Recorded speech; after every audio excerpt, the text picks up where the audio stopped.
Hello everyone, welcome to Analog IAS Current Affair Analysis for 25th of November 2020.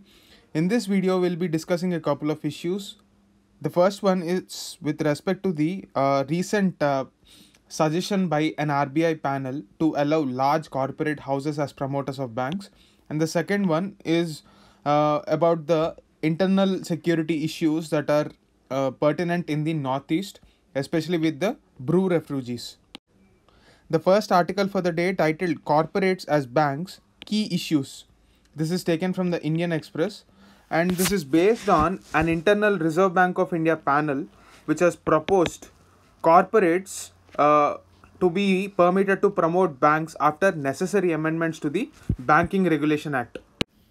This move was criticized by our ex-RBI Governor Dr. Raghuram Rajan as well, and therefore it became a controversial point. Also, the panel has suggested that we have to raise the cap on promoters' stake in private sector banks to 26%. So the panel also suggested the conversion of the big non-banking financial companies into banks because they find it very difficult to get deposits from various banks, and they are not able to handle or generate finance for long-term projects.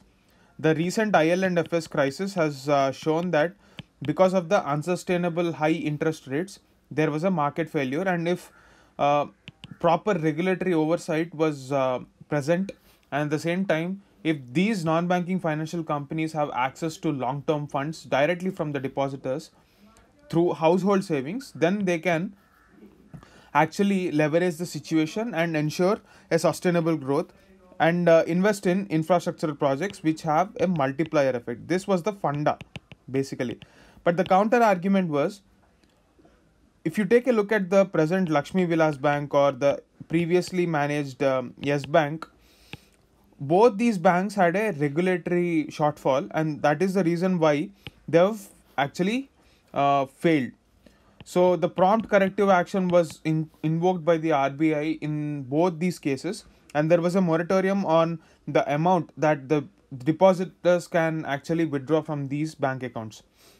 So this is a case of the main role that RBI was entrusted with, that is to regulate banks, and RBI has actually not done well enough to prevent the failure of these banks well before it came down to the bailout scenario. So recently SBI had bailed out Yes Bank, but what if SBI was not in a position to bail out Yes Bank? How do we handle such issues? That is the main point of contention.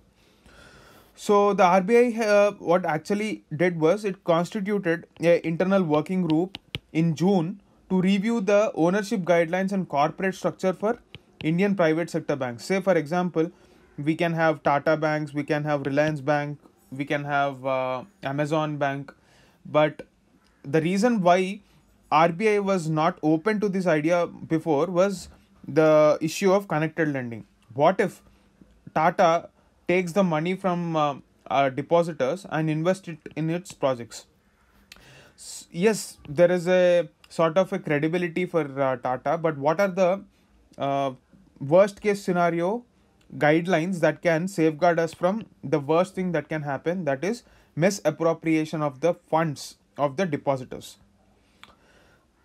We have to build our system taking into consideration the worst case scenario. What are the guidelines? Without coming up with those guidelines and without coming up with certain rationale which can safeguard the depositors' money, we cannot allow this. That is the main contention.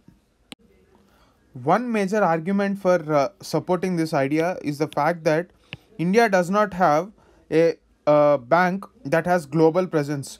So there is only one Indian bank in the top 100 banks globally by size. Since these multinational companies have global presence, their network will be much more useful in expanding the banking services and expanding the base of Indian banking industry. That is the argument given. But the downside is, like I've mentioned, unless and until we have certain norms on connected lending, what happened in the global financial crisis is also something similar. The promoters of the banks had certain other businesses as well, and there were no restrictions on connected lendings in many advanced economies, including US to an extent. So this connected lending and lack of regulatory oversight has triggered this global financial crisis in 2008. Now, what is the guarantee that we don't face a similar scenario in the case of India? What if there is a monopoly of these private banks to attract higher investments? They might come up with certain schemes. Say, for example, if a large corporate entity wants more amount of money for its other businesses without the connected lending norms, how can we ensure that they don't divert that money to that business in the hope to pay back? But what if that business fails? If it is a success, then all is well and good. Indian economy would grow, but that is a best case scenario. But when we are designing institutions, we always have to go with worst case scenario. So, as they say, the chain of Indian economy is as strong as its weakest link, and banking industry has a lot of loopholes which we have been correcting over the past few years through various measures like Mission Indradhanush, etc. So this governance reforms that we have taken up in 2015 will all roll back if we go towards this corporates as banks without coming up with formidable mechanisms to address the concerns of those who are raising their voice against this connected lending issue. That is the gist of this article. The second article for the day, why settlement of Bru tribals has triggered violent protests in Tripura, is taken from the Indian Express. So in January 2020, we have had a agreement. So basically what happened was 23 years after ethnic clashes in Mizoram, which forced 37,000 people of the Bru or Riang community, as they are also called, to flee their homes to neighboring Tripura. So there was an agreement which was signed to allow them to remain permanently in Tripura. Now the recent issue has triggered violent protests. Now let us get back into the history of this.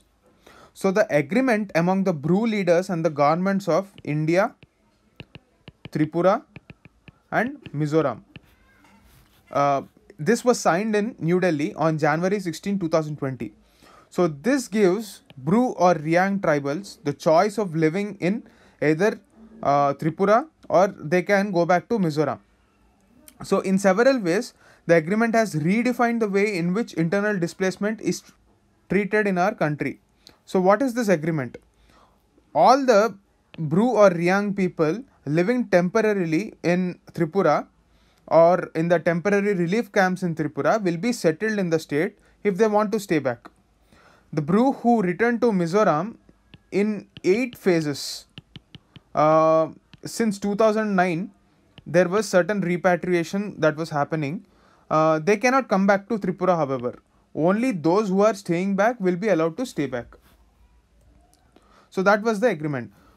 To ascertain the number of those who will be settled, a fresh survey and physical verification of these Bru families living in relief camps was carried out. The center was taking up the responsibility of implementing a special development project for these resettled Brus until the COVID pandemic has stuck the progress of this entire issue. As a part of the plan, each resettled family was supposed to get 0.03 acre of land and also certain amount of assistance and a one-time cash benefit so that they can settle peacefully. However, even after the agreement, there was a movement against these Bru settlers, citing that they have been snatching away their ancestral lands. There was a counter allegation that a lot of Mizo families from the Jampui Hill region elsewhere who fled the region because of the atrocities of Brus were not resettled. Then why should these people allow the settlers of Bru tribe to settle in their area? So it is a sort of a eye for an eye situation, and it erupted into certain violent protests. In order to clarify the stance, the government has ensured that they will not change the demography of the region. So there was a concern that all these people will settle in a single settlement, and therefore they will form a formidable demographic structure that will influence electoral politics. But this was clarified by the district administration that they'll be resettled in different areas uniformly, which will not lead to demographic change. So that is the gist of this article. So whenever we're talking about Northeast issues, the common theme is lack of access to resources, or the concept of relative deprivation. This relative deprivation will lead into internal security problems, and therefore there will be competition for power. This is the common theme across the Northeast region for any sort of ethnic conflict or conflict with outsiders. That is the reason we have certain other regulations like inner line permit, and it puts restrictions on the freedom of movement for outsiders as well. You can look at this issue as a part of the larger plan of this idea of relative deprivation and lack of developmental indicators for all the people inclusively. So the inclusive development and inclusive growth is the concept that will bring back internal security into this region, and there should be an emotional connect with the people of that region, trying to solve the issues amicably with respect to local traditions. This should be the common solution, or the common line of approach for solving all the problems in the Northeast. That is the gist of this article.